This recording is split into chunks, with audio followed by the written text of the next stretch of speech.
For today's video mga kanoypi ay magluluto na naman tayo ng ulam na napakasarap at siguradong taob na naman ang sinaing nyo dito. At higit sa lahat, swak ito sa ating budget. Welcome guys sa Kain Noypi!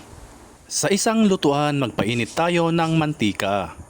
Kapag mainit na ito, gisahin na natin ang ating aromatics tulad ng luya, sibuyas, at bawang. Gisahin lamang natin ito hanggang ito ay aromatic.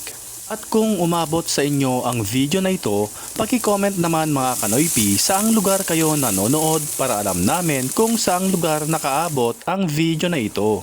Ilagay na natin ang kamatis at ipagpatuloy ang paggisa hanggang sa ito ay lumambot.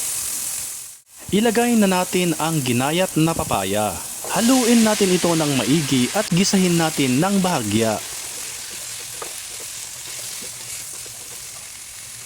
Titimplahan natin ito ng ground black pepper, patis o pwede rin naman ang asin at chicken nor cubes pandagdag lasa o linamnam.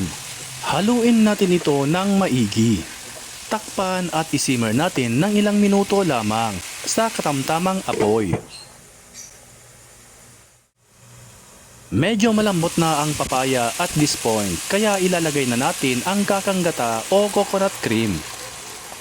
Ilalagay na rin natin ang isang lata ng sardinas. Di na pala ako naglagay ng tubig, pero okay lang din naman kung lalagyan nyo ito para mas saucy ang sabaw. Takpan at lutuin natin sa katamtamang apoy at hintayin kumulo. At kapag ito ay kumulo na, taste and adjust. Pwede nyo itong timplahan ng iba pang pampalasa kung gusto ninyo. At this point din, ilalagay na natin ang siling haba at siling labuyo. Isasabay na rin nating ilagay ang dahon ng malunggay at haluin ito ng maigi. Konting luto na lang at okay na ito.